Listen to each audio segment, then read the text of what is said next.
नमस्कार मित्रों, जैसा कि आप सभी जानते हैं, हम MPPSC के पाठ्यक्रम के साथ साथ यूथ कंपटीशन टाइम्स की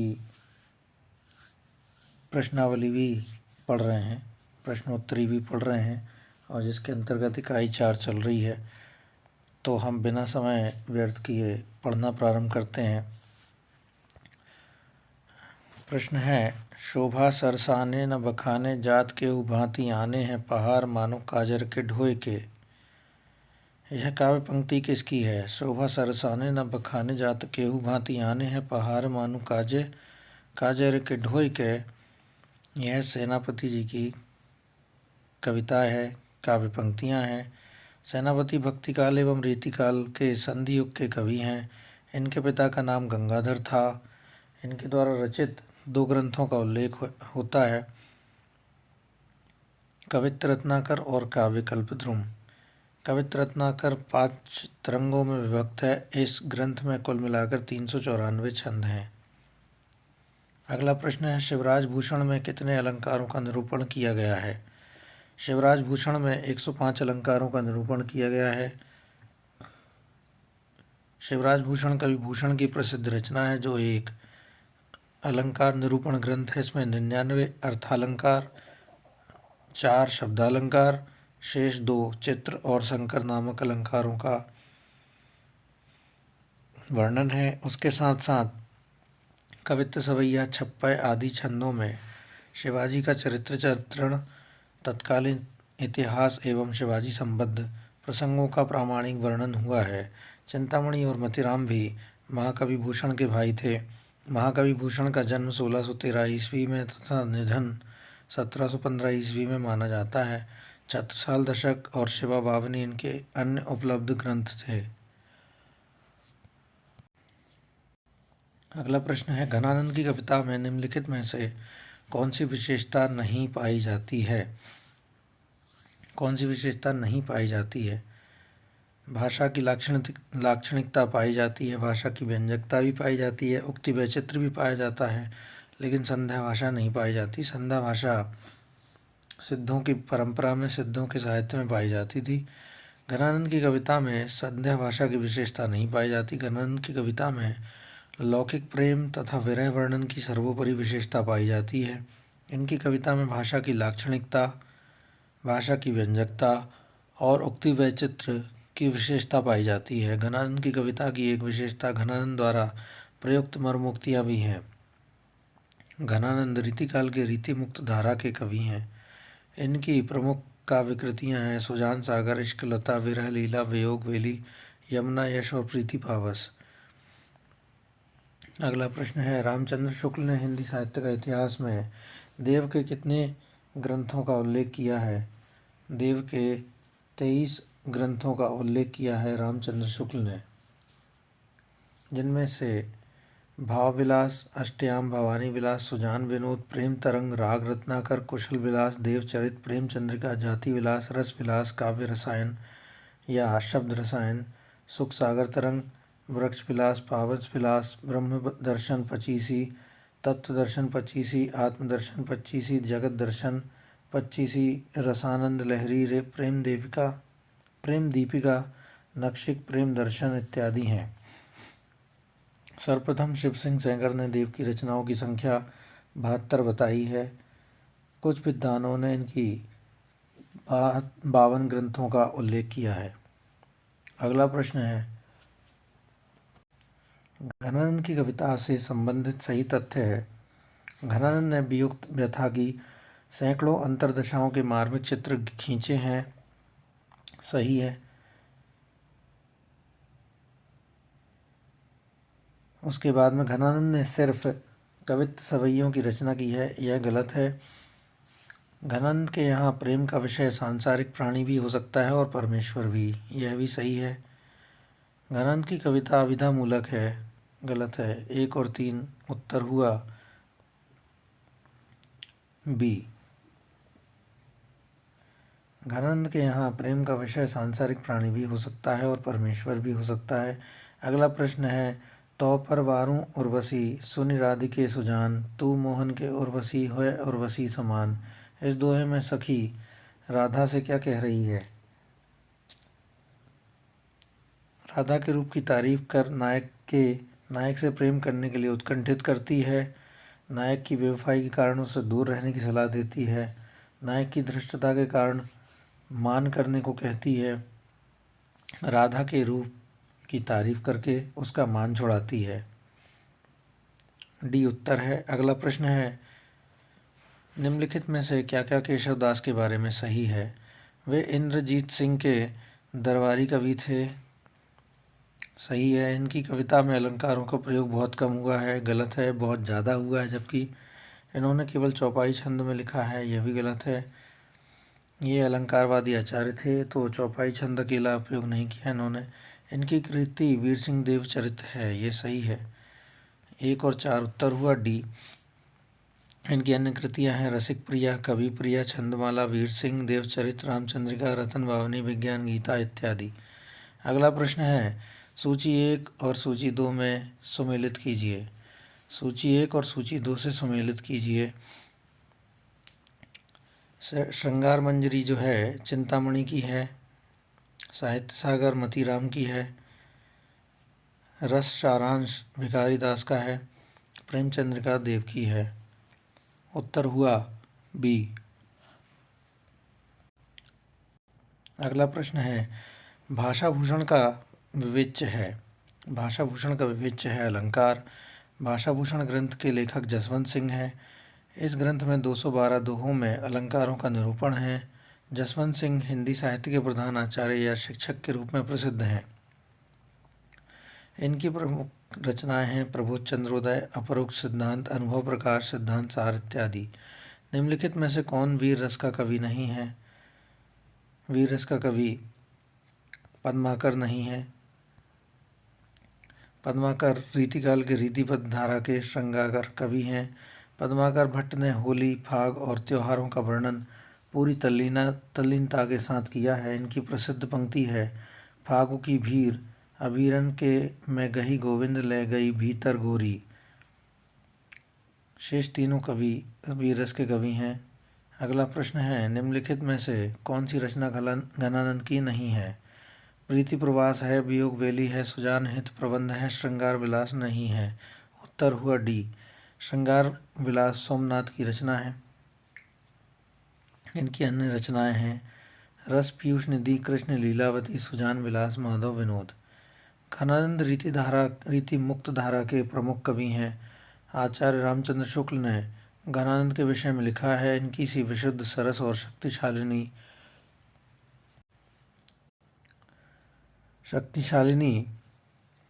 ब्रजभाषा लिखने में और कोई कवि समर्थ नहीं हुआ।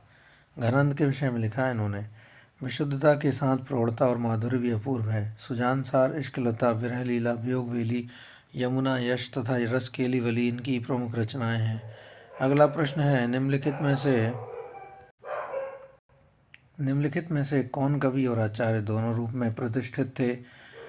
कवि और आचार्य के रूप में केशवदास प्रतिष्ठित थे।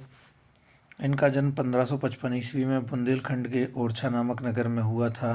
केशवदास निम्बार्क संप्रदाय के दीक्षित थे। आचार्य विश्वनाथ प्रसाद मिश्र, डॉक्टर नगेंद्र और गणपति चंद्रगुप्त केशवदास को हिंदी में रीति काव्य का प्रवर्तक मानते हैं, जबकि आचार्य शुक्ल ने चिंतामणि त्रिपाठी को रीतिकाल का प्रवर्तक माना है।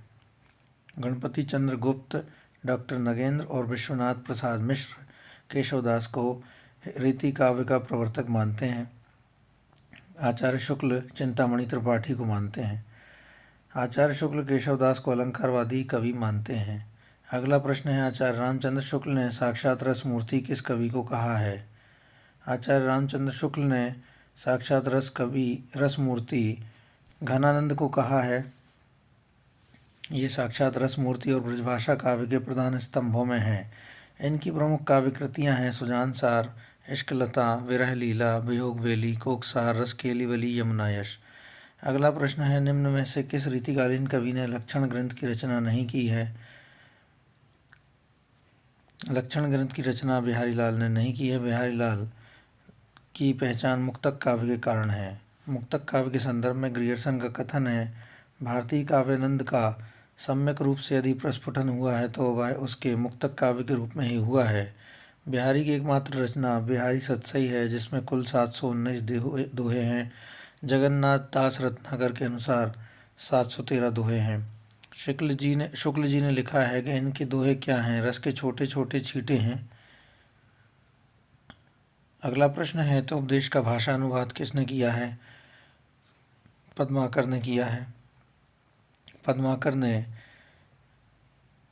दौलत राव सिंधिया के सरदार उदा जी के अनुरोध पर हितोपदेश का अनुवाद किया। इनकी प्रमुख रचनाएं हैं हिम्मत बहादुर बिरदावली, पद्माभरण जगत विनोद, प्रबोध पचासा, गंगा लहरी, प्रताप सिंह बिरदावली, कली 25 आदि। अगला प्रश्न है, हित तरंगिणी किसकी रचना है? हित तरंगिणी कृपाराम की रचना है। रचना काल की दृष्टि से कृपाराम रीति काव्य परंपरा के प्रथम कवि हैं। हित तरंगिणी 1541 ईस्वी ब्रजभाषा में रचित हिंदी सतसई परंपरा का प्रथम ग्रंथ है।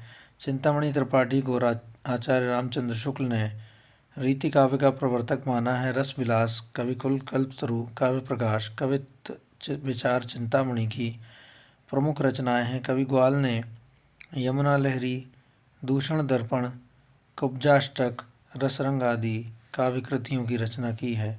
मुबारक द्वारा रचित प्रमुख काव्य कृतियाँ हैं तिलक शतक और अलग शतक। अगला प्रश्न है, चिंतामणि की भाषा कौन सी है? चिंतामणि की भाषा ब्रज है। आचार्य रामचंद्र शुक्ल चिंतामणि त्रिपाठी को रीति काव्य का प्रवर्तक मानते हैं। रस विलास, श्रृंगार मंजरी, काव्य प्रकाशन की रचनाएं हैं। अगला प्रश्न है, रामचंद्रिका की रचना किसने की है? केशवदास ने की है। केशवदास का जन्म 1555 ईस्वी में हुआ था। ये निम्बार्क संप्रदाय में दीक्षित है। रामस्वरूप चतुर्वेदी ने लिखा है, रामचंद्रिका छंदों का अजायब घर है। वहीं आचार्य शुक्ल केशवदास को कठिन काव्य का प्रेत कहते हैं। चिंतामणि किस काल के कवि थे? चिंतामणि रीति काल के कवि थे। आचार्य रामचंद्र शुक्ल ने चिंतामणि त्रिपाठी को रीति काव्य का प्रवर्तक माना है। चिंतामणि सिद्धांततः रसवादी आचार्य थे। रस विलास, श्रृंगार मंजरी, कविकुल, कल्पतरु, कृष्णचरित और काव्य प्रकाश इनकी प्रमुख रचनाएं हैं। रीतिबद्ध धारा में कवि भूषण और मतिराम चिंतामणि के सहोदर भाई थे। केशवदास कवि होने के साथ साथ क्या थे? आचार्य थे। ये निम्बार्क संप्रदाय में दीक्षित थे। डॉक्टर नगेंद्र केशवदास को रीति काल का प्रवर्तक मानते हैं। रसिक प्रिया, रामचंद्रिका, कवि प्रिया, विज्ञान गीता इनकी प्रमुख रचनाएं हैं। अगला प्रश्न है, केशवदास ने एक आध्यात्मिक ग्रंथ लिखा, इसका नाम क्या था? केशवदास ने विज्ञान गीता लिखा है, जो एक आध्यात्मिक ग्रंथ है। यह कृष्ण मिश्र के संस्कृत नाटक प्रबोध चंद्रोदय का छंदोबद्ध हिंदी अनुवाद है। विज्ञान गीता किसका अनुवाद है? प्रबोध चंद्रोदय का हिंदी अनुवाद है। रसिक प्रिया में रसों का वर्णन है। रामचंद्रिका राम के चरित्र पर आधारित प्रबंध काव्य है, जबकि कवि प्रिया में अलंकारों का वर्णन किया गया है। भाव विलास किसकी रचना है? भाव विलास देव की रचना है। देव रीतिबद्ध परंपरा के आचार्य एवं कवि हैं।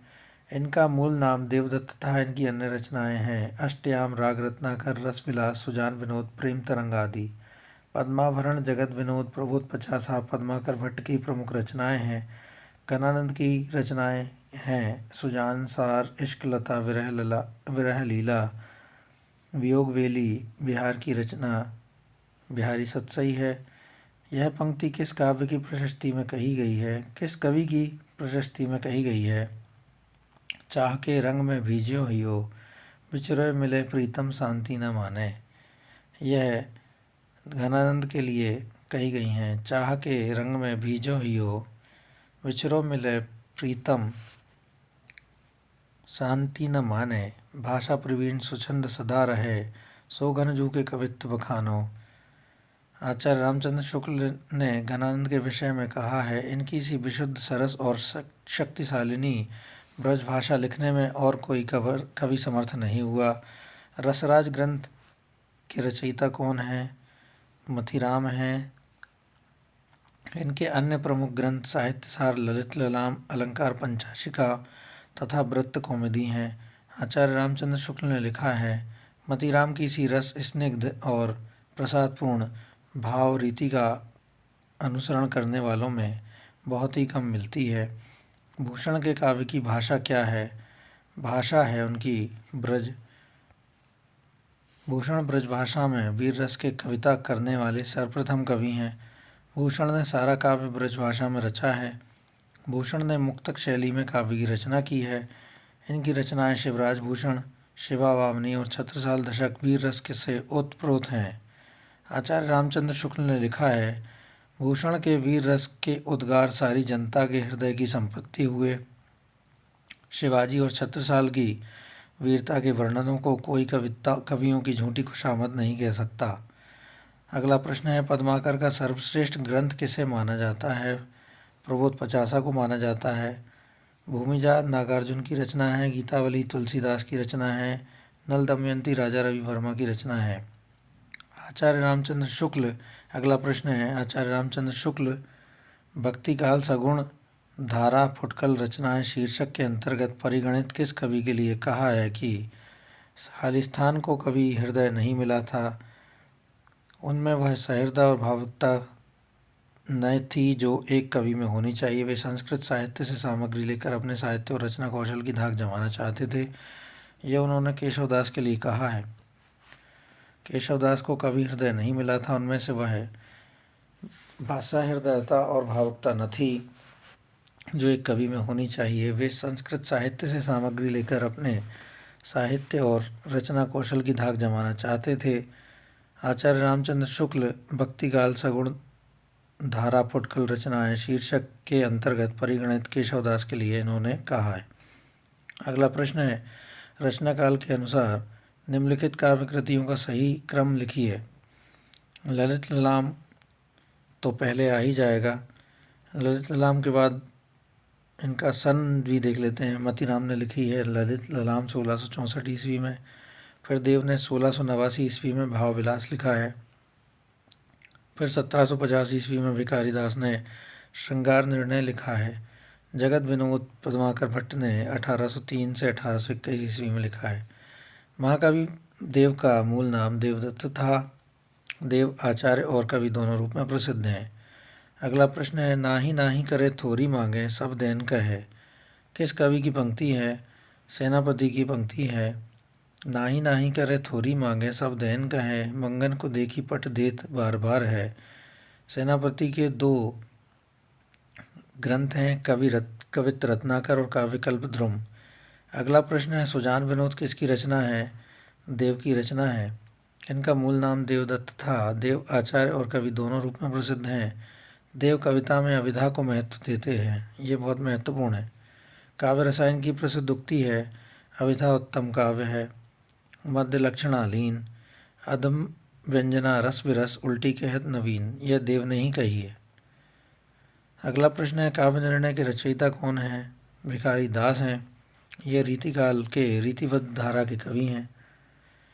रीतिबद्ध कवियों की रचना लक्षणों और उदाहरणों से युक्त होती है। भिखारी दास की कुछ प्रमुख रचनाएं निम्न हैं। रस सारांश 1742 ईस्वी, काव्य निर्णय 1746 ईस्वी, श्रृंगार निर्णय 1750 ईस्वी। अगला प्रश्न है, केशवदास किस राजा के आश्रय में थे?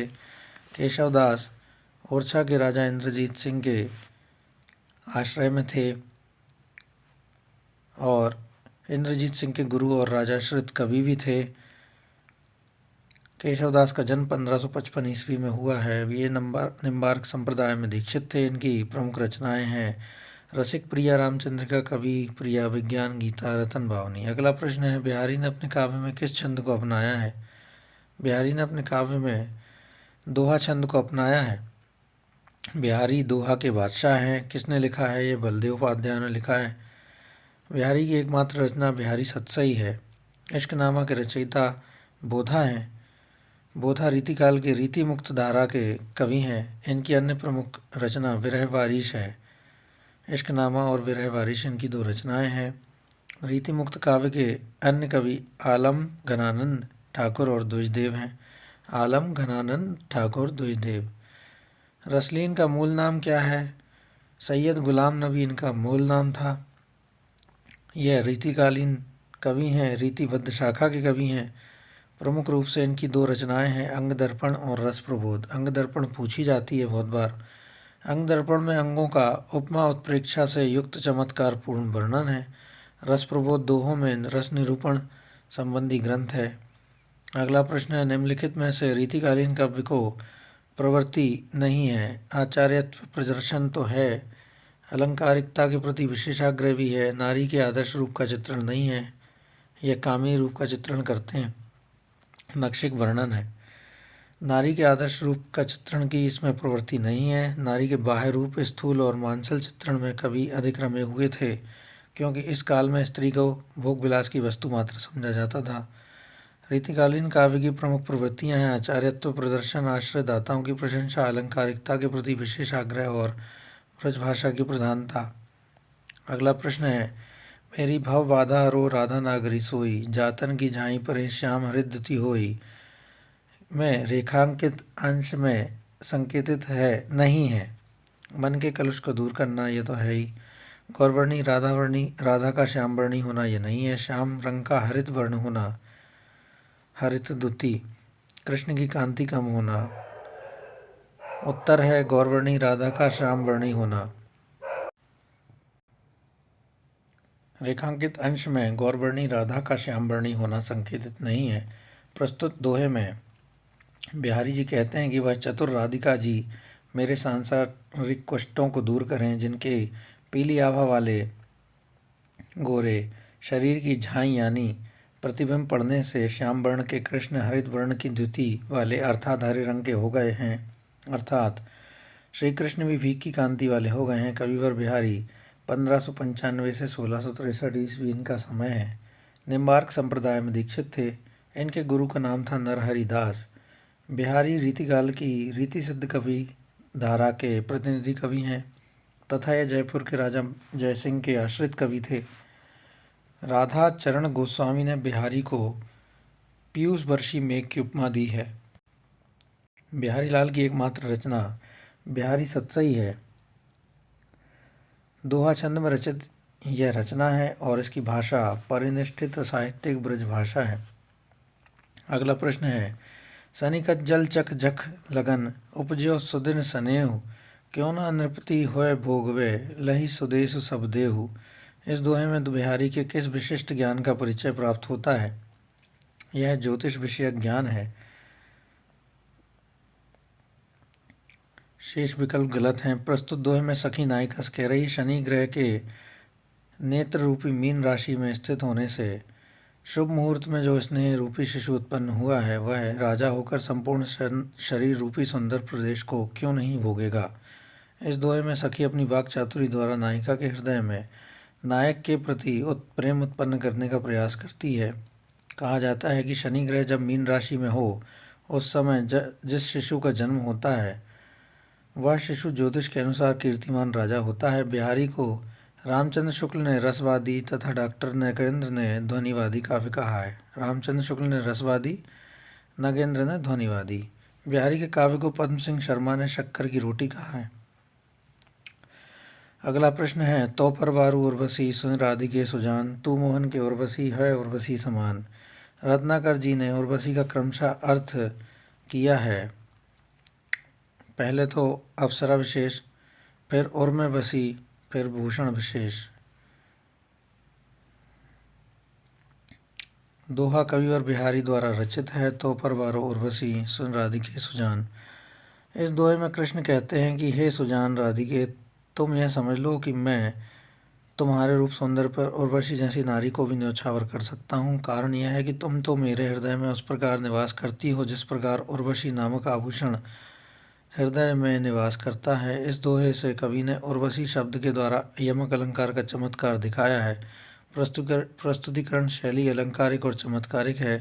बिहारी सत्सई पर जगन्नाथ दास रत्नाकर ने बिहारी रत्नाकर नामक टीका लिखी, जो हिंदी खड़ी बोली की सर्वश्रेष्ठ टीका है। 1921 में लिखी है।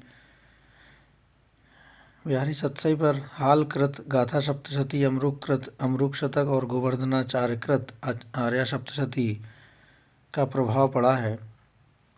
गाथा सप्तशती, अमरुक शतक और आर्य सप्तशती का प्रभाव पड़ा है। दोहों की संख्या 719 है। जगन्नाथ दस रत्नाकर ने दोहों की संख्या 713 मानी है। बिहारी के किस दोहे में भक्ति का संदर्भ नहीं है? जम करी मुँह तरी हरि पर्यो इहीं धर हरि चित लाऊं, हरि चित लाऊं, इसमें भक्ति है। मेरी भव बाधा हरो राधा नागरी सोई भक्ति है। अजौ तर्योना ही रहों श्रुति सेवक एक रंग, नाक बास बेसरी रहों लहों बसी मुख तन के संग, यह भी है।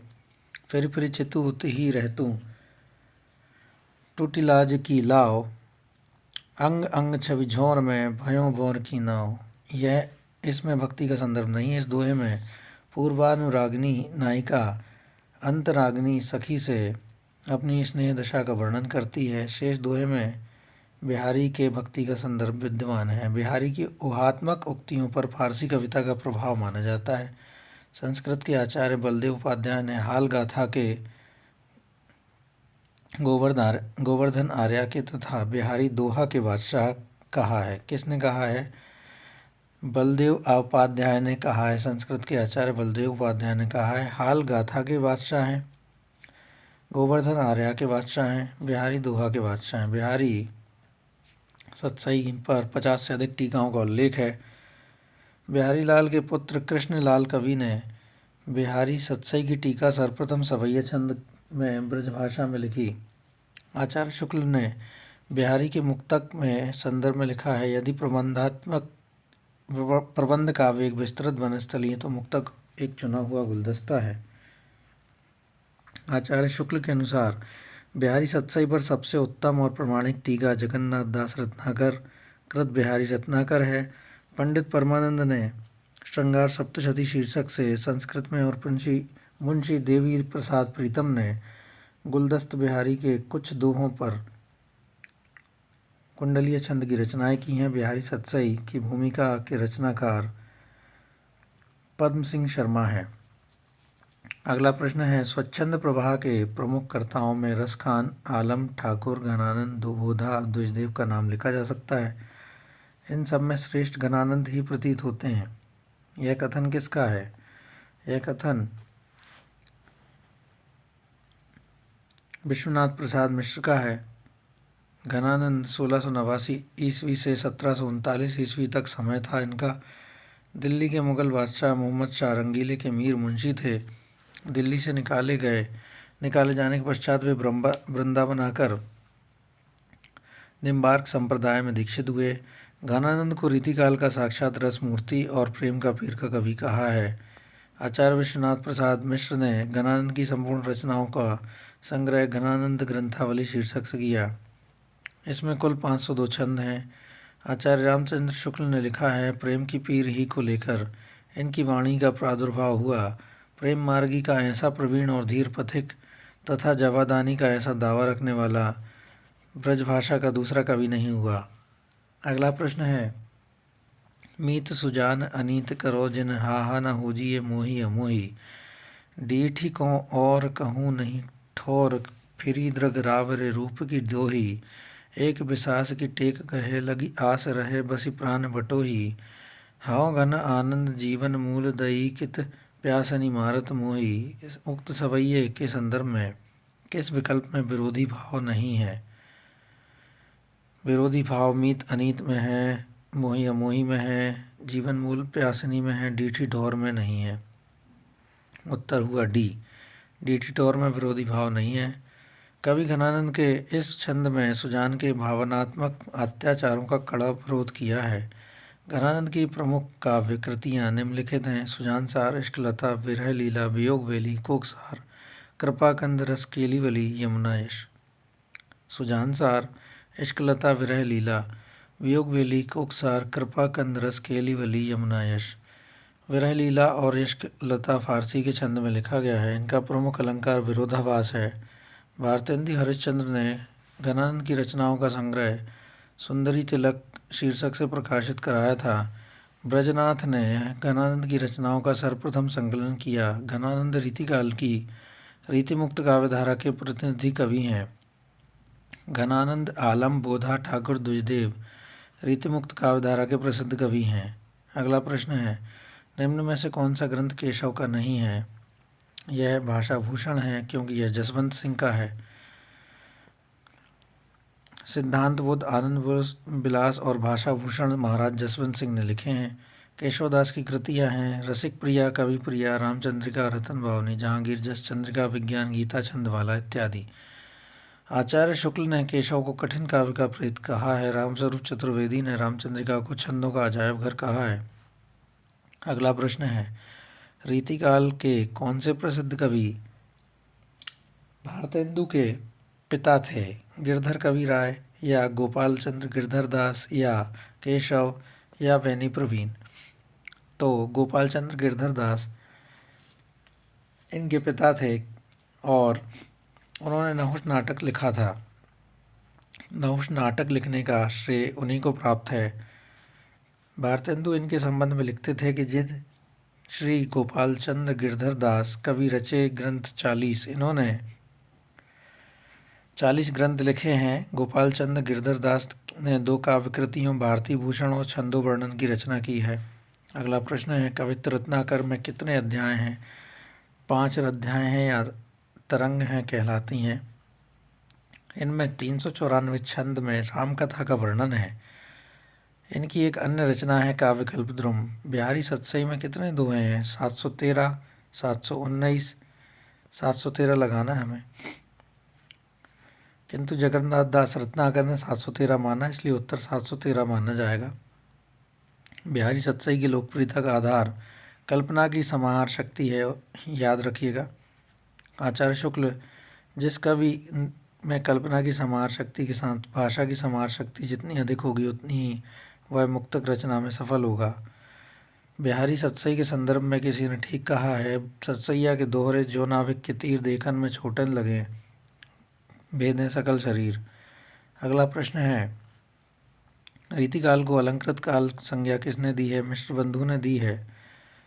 रीतिकाल को अलंकृत काल मिश्र बंधु ने कहा है। इन्होंने काल विभाजन इस प्रकार किया, प्रारंभिक काल, माध्यमिक काल, अलंकृत काल, परिवर्तन काल और वर्तमान काल।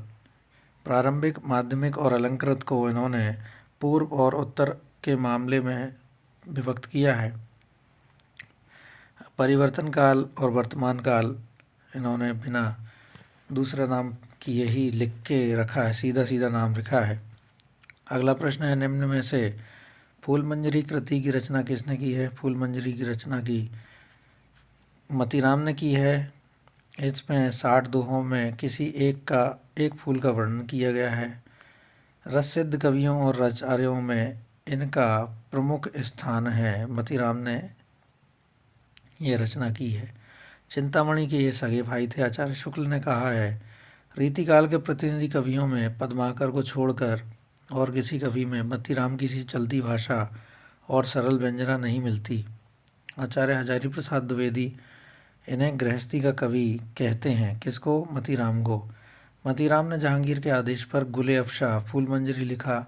इनकी रचनाएं फूलमंजरी, ललित नाम अलंकार ग्रंथ है, रसराज, साहित्यसार, सतसई, लक्षण श्रृंगार, अलंकार पंचाशिका। अगला प्रश्न है, केशवदास का अलंकार पर आधारित ग्रंथ है। कवि प्रिया अलंकार पर आधारित ग्रंथ है। रतन भावनी डिंगल शैली का एक राजनीतिक ग्रंथ है। यह एक प्रबंध काव्य है। रसिक प्रिया एक रीति ग्रंथ है जिसमें रस का वर्णन है। ये चारों रचनाएं केशवदास की हैं। अगला प्रश्न है, निम्न में से रचनाओं और उनके रचनाकारों को सम्मिलित कीजिए। काव्य प्रकाश चिंतामणि ने लिखा है। रसराज मतीराम ने लिखा है। रसविलास देव ने लिखा है। रस सारांश भिखारी दास ने लिखा है और रस प्रबोध रसलीन ने लिखा है। काव्य प्रकाश चिंतामणि, रसराज मतीराम, रसविलास देव, रस सारांश भिखारी दास और रस प्रबोध रसलीन ने लिखा है। प्रबोध रसलीन ने लिखा है, प्रकाश चिंतामणि ने दिया है, रसराज मतीराम ने लिखा है, रसविलास देव ने, रस सारांश भिखारी दास ने। तो ये था मित्रों दूसरा वीडियो रीतिकाल के संबंध में। इसके आगे भी हम पढ़ना जारी रखेंगे और जल्दी ही अगला वीडियो भी आपके समक्ष प्रस्तुत करेंगे। तक के लिए धन्यवाद।